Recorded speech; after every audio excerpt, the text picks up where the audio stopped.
Here we go!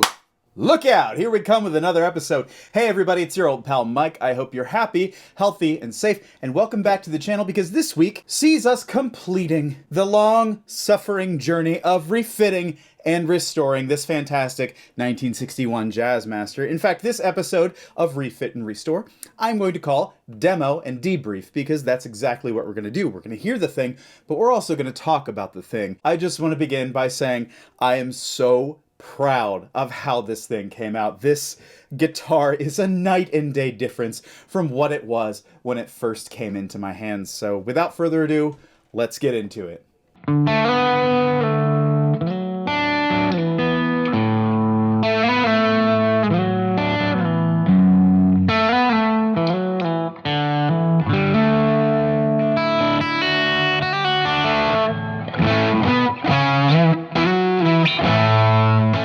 Let's talk about restoring this guitar, starting with the headstock. Now, if you'll remember, there wasn't a whole lot that I was able to do up here aside from removing, cleaning, and lubricating the tuners, and they came out great. Like, they were a little slippy, they were a little grindy, but now they are turning beautifully and holding tune beautifully. Old Kluson tuners, they're my favorites. I absolutely love them. You'll also remember that I chose not to remove the bushings from the headstock because I was worried about taking finish with it, as was my experience with the thimbles under the bridge. So we left those in. I did clean them up, although they are still a little bit grimy just because that grime, that dirt has been there for so many years already. I did, however, cut a pretty damn good nut, if I can say so myself. Now, I've said before that I really enjoy the nut making process, and I really can't overstate that. I find it incredibly therapeutic. It forces me to slow down as a tech. It's the kind of tedious but precise work for such a crucial component of the guitar. Like, the nut plays an enormous role in how your guitar sounds and plays and feels. So this is the kind of process that I can take my time with and really ensure that I'm doing my best possible work. For this nut, I used unbleached bone, which is absolutely my favorite material to use for a nut, but it's not necessarily because I think it sounds better than bleached bone. In fact, I really don't know that that's entirely the case. The real attraction for me is actually how it looks. With unbleached bone, every single blank is completely different. Some are pure whitish, greenish yellow. Some are very yellow. Some have mottling and streaks and spots and all kinds of beautiful little deposits. And there's nothing I love more than bringing them to a very shiny high polish. It really lets the owner of the guitar know that I really do care about their instrument and that I've taken a long time to make sure that it plays and sounds its best. Now, thinking back, I think the only real issue I ran into here was that of string spacing. I have the original nut here. It's also made of bone. It's a fine job. I was this close to keeping it. I really was, because it was almost the exact right height, and really only the high E was too low to ring out clearly, and that's something that I wanted to correct, and I just thought it would be best to cut a new nut entirely. Now, the problem with spacing wasn't just the distance of the high E to the edge of the fretboard, although that was a concern. It was definitely falling off even before I did the refret. The spacing issue is actually this sort of graduated, or I don't know what the term is, but it's this kind of spacing idea that some techs use where the spacing of the plain strings is a little bit slimmer than that of the wound strings. Basically, the thicker the string gets, the further apart they also get. Now, some players like this, and some techs really enjoy it too. I do not happen to be one of them. I am a much bigger fan of completely equidistant string spacing because that allows me to maximize the amount of space between each string, whereas the plain strings start feeling really cramped for me. So I changed the spacing. I moved it over just a little bit so that the high E was not right on the edge of the crown, and I also spaced the strings evenly. So I think it worked out great. The thing plays really well. Every string is exactly where you want it to be. Things are much more centered than they were with this one as well.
Next is the neck, and I gotta say, I'm really pleased with how that came out overall. I did actually sand out almost all of the back bow from frets 1 to 3 during the leveling process. That really went well, and whatever little bit was left over because I was concerned about sanding through more inlays, I was able to address during the refret by leveling in a specific way so that frets 1 to 3 are, really perfect, and they came out great.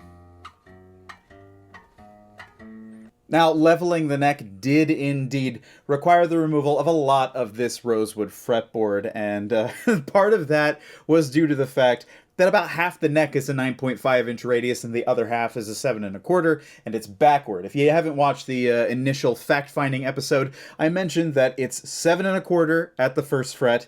From about 2 to 11, 2 to 10, it's 9 1/2, and then from 11 and above, it's back to 7 1/4. Now, of course, the original radius of this guitar would have been 7 1/4, and it would have been vintage correct to re-radius at 7 1/4. However, that would have required so much more wood being removed that I just really wasn't comfortable with taking that much Brazilian rosewood off. And I don't know about you, but when I play a fretboard that has been over leveled, there's something that I don't like. There's something about the way that changes the thickness, the feel of the neck.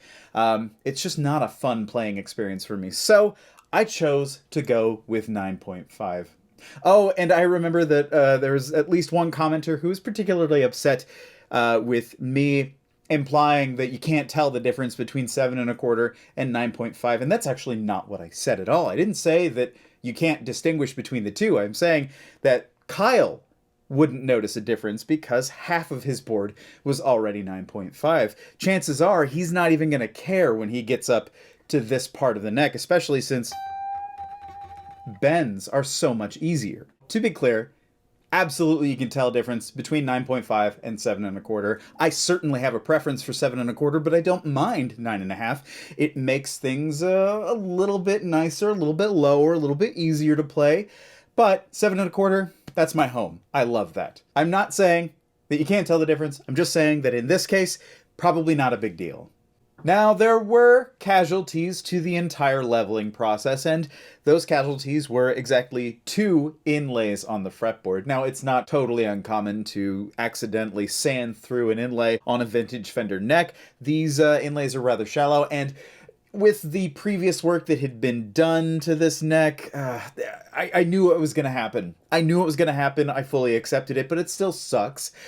Thankfully, I was able to replace them with inlays provided by my good friend Joe Riggio out of Tacoma. Joe is my first choice for vintage correct Fender colors. His refins are incredible, and his inlays are bang on. I'm so impressed with these. I'm really happy that I bought these. One cool thing to note is that when you use other brands of quote-unquote clay inlays, it's actually tile, it's not really clay, but often you'll have to dye them to make them match the original inlays, and I'm happy to report that the color of Joe's inlays is so spot on that I didn't feel the need. And in fact, as we get up through the neck, you can actually see that I sanded enough of the top layer of this last inlay off that all of the color of age is gone. It's pretty stark white compared to the other ones, so believe it or not, that's not one that I replaced. That's the original, just sanded through. The 2 that I replaced, one at the 7th fret and one of the inlays on the 12th fret, the treble side. Both of those are replaced. Now, with as happy as I am with how the fretboard itself came out, there's one thing I wish I'd done differently, and that is, I wish I'd gone a little bit finer on that final pass with the sanding beam when I was leveling it. To be perfectly honest, stepping back into refrets for the first time in 6 years, this was the one thing that I could not remember at all. I just didn't remember what grit of sandpaper I finished off my fretboards with. Now, I did consult some message boards and tried to source opinions from other luthiers, and a lot of people were saying 220 is as high as I'll go, even on ebony, and that seemed incredibly coarse to me, especially knowing vintage fretboards the way that I do. I'm used to them looking a little bit shiny from being rubbed by fingers while you're playing. It just is a natural part of the aging process, so that seemed way too coarse to me. Others were saying 400, and while that's better, it still felt really coarse to me. It still felt uh, really dull. I was imagining the finish I'd get, and I wouldn't be happy. So I went all the way to 600, and I kind of feel like that's not enough. I really wish this fretboard had a little bit more shine to it. It's okay. This is not a big deal. This is already starting to become burnished just by my play testing after the fact. So I have full confidence that it'll start looking a little bit more played in and worn very quickly, especially with Kyle getting it back so soon. I just wish I had gone maybe to 800, maybe even to 1,000. I don't know. I'll experiment next time I do one and see what my preference is.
On to the frets. I'm so happy.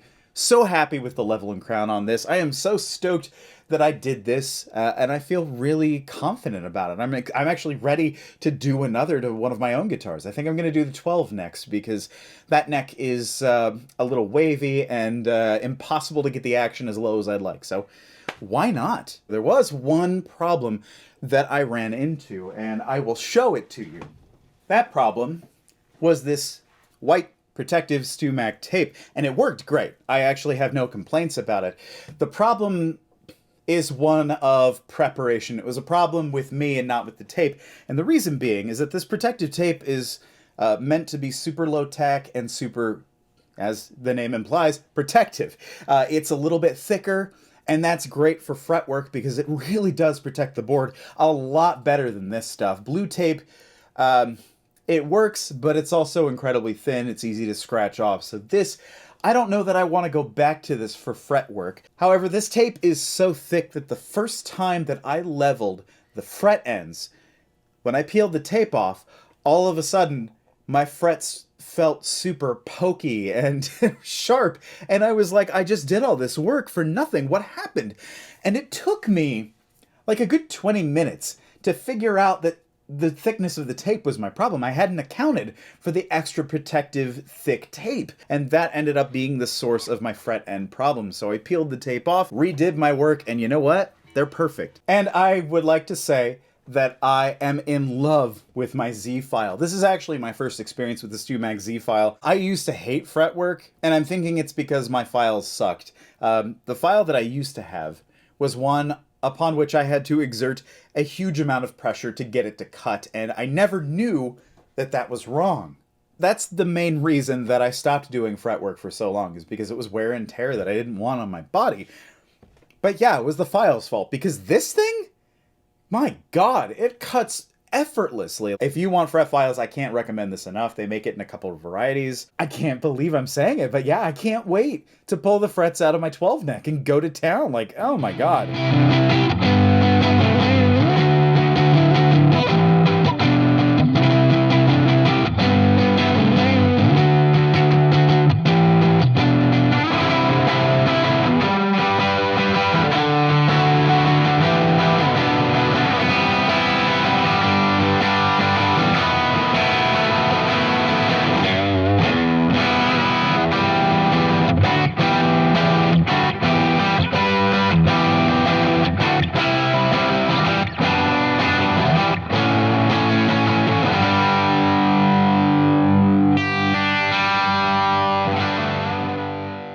Moving on to body stuff.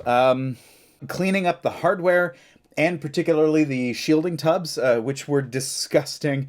That went so well, and when I was putting it back together, like I caught myself thinking about how shiny everything was and feeling really good about it. So, like I said previously, those are things you're never going to see with the guard on, but I know that they're there.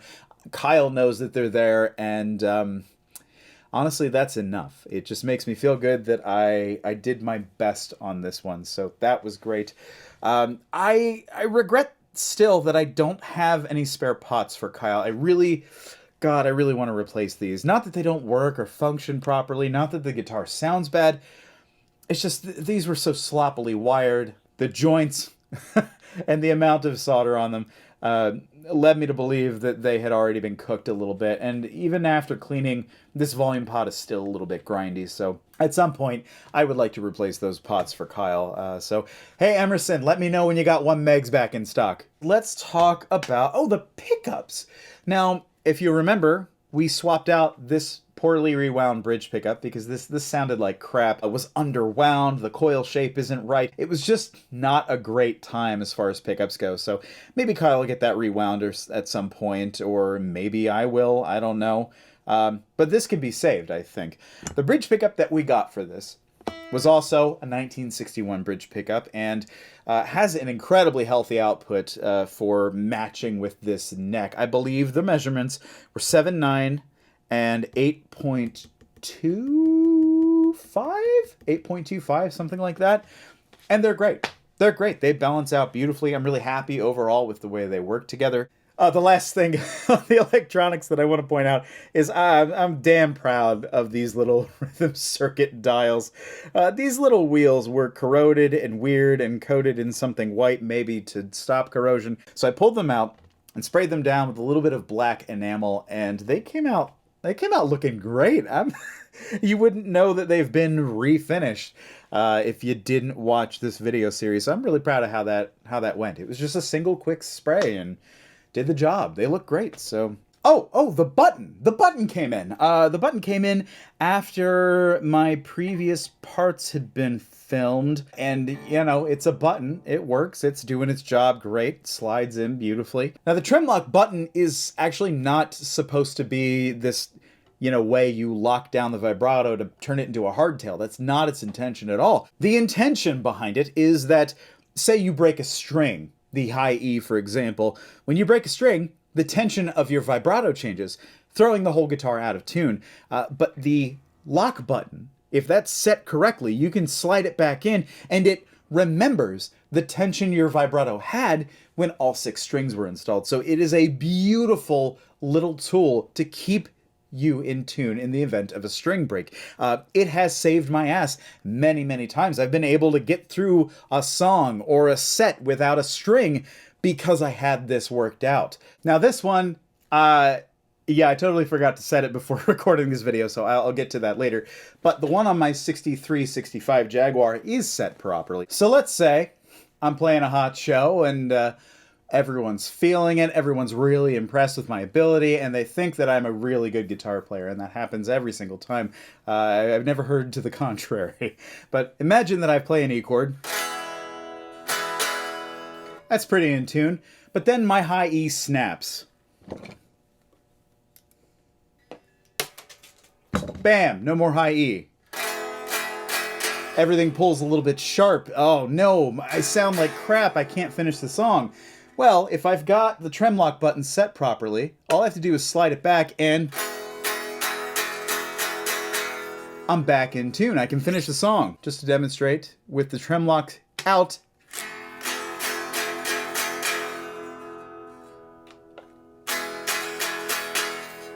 pretty ingenious. This is one of my favorite features of offset guitars. I know a lot of people don't get it, a lot of people don't use it, a lot of people just turn it on when they want to hardtail their guitar.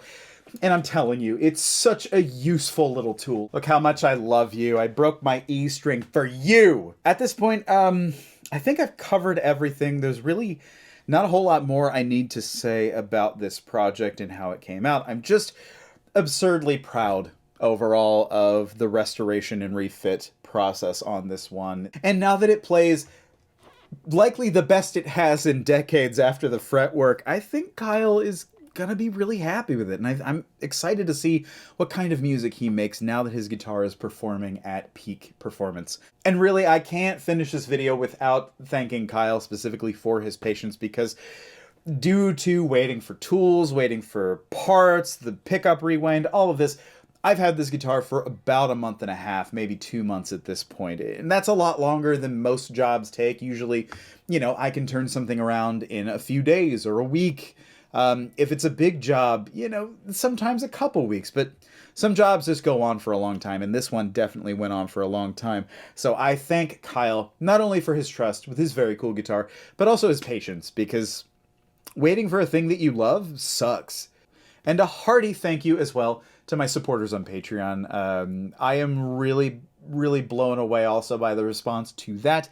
The support means the world for me, and it enables me to keep making these videos and to keep going on this weird journey of being on YouTube. Like, it blows my mind, and I'm so grateful. Also, the Patreon-only Discord is quickly becoming my favorite community ever. It is wonderfully supportive and kind-hearted. If you're interested, link in the description to my Patreon down below, and you can join in the fun. Anyway, that about does it for me. Thank you so much for watching. I hope that this was educational and informative for you, and it gives you a little window into what we guitar techs do when you're not in the room. In any case, thank you so much for watching, for liking, for sharing, for commenting, for subscribing. It all means the world to me. I appreciate you so much. I hope that you're taking care of yourselves and each other, and we'll see you in the next one.